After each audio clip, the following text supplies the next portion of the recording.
ഞാൻ അവിടെ ചെന്ന് പറയേണ്ടതൊക്കെ ഒന്നുകൂടെ ഒന്ന് പറഞ്ഞു തന്നെ.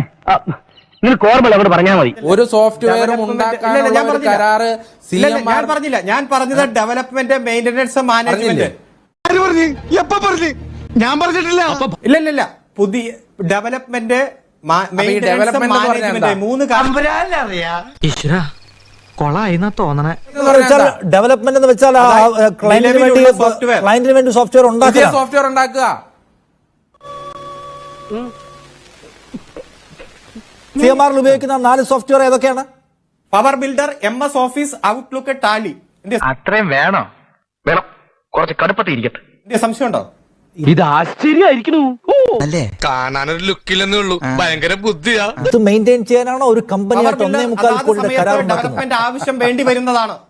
ചേട്ടന് ഇതിനെപ്പറ്റി വലിയ ധാരണയില്ലല്ലോ. ഇത് തന്നെയാണ് ഈ അരുൺകുമാർ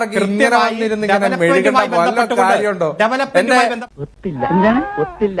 ആ മൂപ്പര് ഒപ്പിക്കാൻ നടക്കുക. നമുക്കത് ഈ ഫീൽഡ് പറഞ്ഞിട്ടില്ല കേട്ടാ. അരുൺകുമാരെ, താങ്കളുടെ ഓഫീസിലുണ്ട് ഈ സോഫ്റ്റ്വെയർ ഒക്കെ. താങ്കളുടെ ഓഫീസിൽ ടാലി ഉണ്ടാവും, ഔട്ട്ലുക്ക് ഉണ്ടാവും.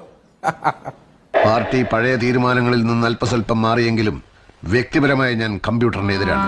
അല്ലാതെ അറിയാഞ്ഞിട്ടല്ല അല്ലേ? ഒരു കയ്യബദ്ധം നാറ്റുകരുത്.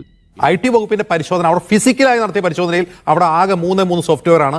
ആ 3 സോഫ്റ്റ്വെയറും വീണയുടെ കമ്പനിക്ക് തൊടാൻ പോലും കഴിയാത്ത മറ്റു വലിയ കോർപ്പറേറ്റ് കമ്പനികൾ ഹാൻഡിൽ ചെയ്യുന്ന, അവർ ഡെവലപ്പ് ചെയ്ത് അവർ പരിപാലിക്കുന്ന സോഫ്റ്റ്വെയറുകളാണ്. അങ്ങനെയൊക്കെ വഴിയില്ല. ഒന്ന് ടാലിയാണ്, മറ്റൊന്ന് ഔട്ട്ലുക്ക് ആണ്, മറ്റൊന്ന് പവർ ബിൽഡർ ആണ്. ഇതൊന്നും വീണ വിജയന്റെ കമ്പനിയെ കൊണ്ട് കൂട്ടിയാൽ കൂടാത്ത സോഫ്റ്റ്വെയറുകളാണ്. ഒന്ന് പോവാടാ മരമാക്കി പോയി തരത്തി പോയി കളിക്കണം.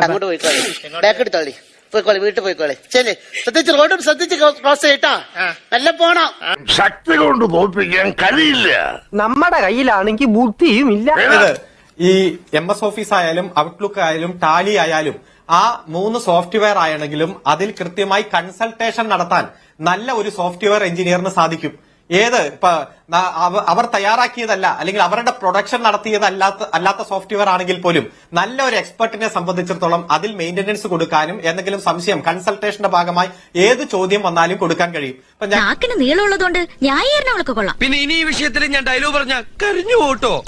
ഇനി മേലിൽ ഇത് ആവർത്തിക്കരുത്. എല്ലാവരും പോയിക്കോ. ചെല്ലേ, നീ പോയി കിടന്നോടാ. അല്ല, നിങ്ങളോട് ഇനി പ്രത്യേകിച്ച് പറയണോ?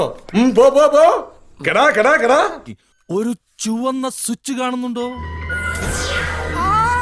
കാണുന്നുണ്ട്. ചുവന്ന സ്വിച്ച് അമർത്തിയോ? അമർത്തി.